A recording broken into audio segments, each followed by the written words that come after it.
കേന്ദ്ര വിദ്യാഭ്യാസ മന്ത്രി ധർമ്മേന്ദ്ര പ്രധാന്റെ രാജിയോടെ ഒരുമിച്ച് നിന്നാൽ ബിജെപിയെ വീഴ്ത്താമെന്ന ആത്മവിശ്വാസം പ്രതിപക്ഷത്തിന് വർദ്ധിച്ചു. സിജെപി ആണ് പ്രതിഷേധം തെരുവിൽ ശക്തമാക്കിയതെങ്കിലും കോൺഗ്രസ് സമരരംഗത്തേക്ക് വന്നതോടുകൂടി സമരത്തിന്റെ ഗതി മാറി. പ്രതിപക്ഷ എംപിമാരെ ഒപ്പം നിർത്തി രാഹുൽ ഗാന്ധി നടത്തിയ ഗാന്ധി സ്മൃതി യാത്രയും പ്രതിപക്ഷ ശക്തി കേന്ദ്രത്തിന് കാട്ടിക്കൊടുത്തു. പാർലമെന്റിനകത്തും ബിജെപിയെ സമ്മർദ്ദത്തിലാക്കാൻ പ്രതിപക്ഷ ഐക്യം കൊണ്ട് കഴിഞ്ഞു.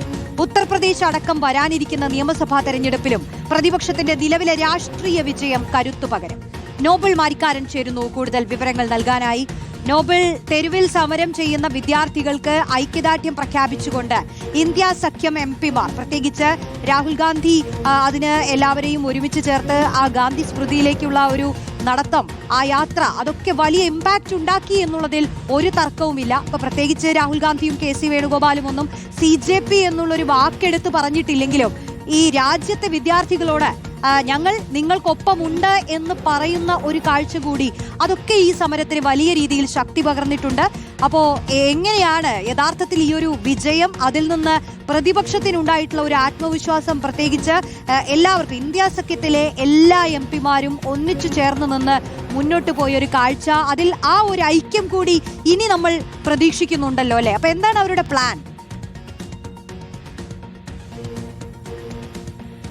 റോഷ്നി, പ്രതിപക്ഷം വലിയ ആത്മവിശ്വാസത്തിലാണ് ഉള്ളത്. കാരണം ഒരുമിച്ച് നിന്നതിന്റെ വിജയമാണ് ഇപ്പോൾ ഉണ്ടായിരിക്കുന്നത് പ്രതിപക്ഷം വിലയിരുത്തുന്നു. കാരണം കഴിഞ്ഞ കുറേ നാളുകളായി വലിയ തരത്തിൽ കേന്ദ്ര സർക്കാരിനെതിരെ പ്രതിഷേധങ്ങളും പ്രക്ഷോഭങ്ങളൊക്കെ നയിച്ചെങ്കിലും ഒരു ഫലം ഉണ്ടാകുന്നു, ഒരു റിസൾട്ട് ഉണ്ടാകുന്നത് ഇപ്പോഴാണ്. ആ റിസൾട്ടാണ് ധർമ്മേന്ദ്ര പ്രധാന്റെ രാജി എന്നത്. കേന്ദ്രം ഭയന്നിരിക്കുന്നു എന്ന് കൃത്യമായി തന്നെ പ്രതിപക്ഷം മനസ്സിലാക്കുന്നു. ഒരുമിച്ച് നിന്ന് ഇതുപോലെ പോരാടി കഴിഞ്ഞാൽ മോദി സർക്കാരിനെ കൃത്യമായി തുറന്നു കാട്ടുവാനും അതോടൊപ്പം തന്നെ സർക്കാരിനെ തന്നെ താഴെ ഇറക്കാനും കഴിയും എന്ന ആത്മവിശ്വാസം ഇവർക്ക് വരികയും ചെയ്തിട്ടുണ്ട്. നമുക്കറിയാം, ഇന്ത്യ സഖ്യത്തിൽ കഴിഞ്ഞ കുറേ നാളായി വലിയ തരത്തിൽ വിള്ളലുണ്ട്. പ്രത്യേകിച്ച് കേരളത്തിലെ തെരഞ്ഞെടുപ്പ്, തമിഴ്നാട്ടിലെ തെരഞ്ഞെടുപ്പൊക്കെ വലിയ തരത്തിൽ വിള്ളൽ ഉണ്ടാക്കിയിരുന്നു. പല പാർട്ടികളും വലിയ തരത്തിൽ അസ്വസ്ഥരായിരുന്നു. പക്ഷേ പാർലമെന്റ് സമ്മേളനം ആരംഭിക്കുകയും ഈ പറഞ്ഞ ധർമ്മേന്ദ്ര പ്രധാൻ രാജി എന്ന വിഷയത്തിലേക്ക് ശ്രദ്ധ കൃത്യമായി തന്നെ ഏകീകരിച്ചുകൊണ്ട് വലിയ തരത്തിൽ പ്രചാരണം നടത്തുകയും പ്രതിഷേധം സംഘടിപ്പിക്കുകയും ചെയ്തതോടെ സഖ്യത്തിൽ തന്നെ ഒരു ഐക്യം കൈവരുകയും ഇങ്ങനൊരു വിജയം ഒടുവിൽ ധർമ്മേന്ദ്ര പ്രധാൻ രാജിവെക്കുന്ന സാഹചര്യം ഉണ്ടാവുകയും ചെയ്തതോടെ കാര്യങ്ങൾ കൂടുതൽ ശക്തമായി തന്നെ മുന്നോട്ട് കൊണ്ടുപോകാനാണ് തീരുമാനിച്ചത്. പ്രത്യേകിച്ച് പാർലമെന്റ് സമ്മേളനം അടുത്ത മാസം 13 വരെ ഉണ്ട്.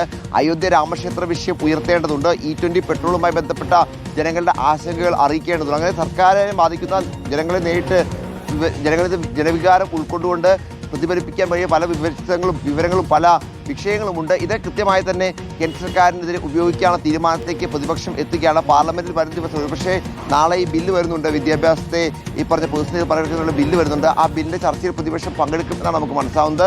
അതിനുശേഷം വരും ദിവസങ്ങളിൽ കൂടുതൽ വിഷയങ്ങൾ കേന്ദ്ര സർക്കാരിനെതിരെ, അയോധ്യ രാമക്ഷേത്ര കൊള്ളയൊക്കെ സജീവമായി തന്നെ കേന്ദ്ര സർക്കാരിനെതിരെ ഉയർത്താൻ തന്നെയാണ് പ്രതിപക്ഷ തീരുമാനം. അങ്ങനെയാണെങ്കിൽ പ്രതിപക്ഷം കൂടുതൽ ശക്തമായി തന്നെ ഇതിനെതിരെ ആക്രമണം നടത്തും. വലിയ തരത്തിൽ അത് കേന്ദ്ര സർക്കാരിനെ പാർലമെന്റിനകത്തും പുറത്തും ഒരുപാട് സമ്മർദ്ദത്തിലാക്കാനുള്ള സാധ്യതയാണ്. മാത്രമല്ല അടുത്ത വർഷം പല സംസ്ഥാനങ്ങൾ, പ്രത്യേകിച്ച് മണിപ്പൂരുണ്ട്, ഉത്തർപ്രദേശുണ്ട്,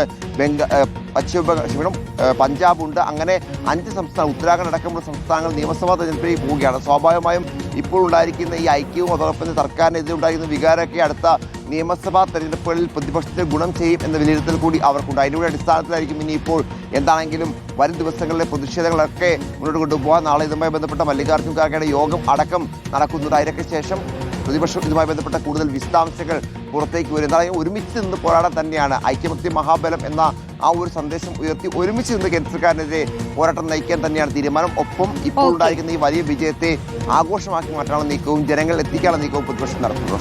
ശരി, നോബൽ മാരിക്കാരനാണ് വിവരങ്ങൾ നൽകിയത്. അപ്പോ പ്രതിപക്ഷത്ത് നിന്നുള്ളവരുടെ, ഇന്ത്യ സഖ്യത്തിലെ നേതാക്കളുടെയൊക്കെ പിന്തുണ, അവർ സമരരംഗത്തേക്ക് ഇറങ്ങിയതോടുകൂടി ഈ സമരത്തിന്റെ ഗതി മറ്റൊരു തലത്തിലേക്ക് മാറി എന്നുള്ളതിൽ ഒരു സംശയവുമില്ല.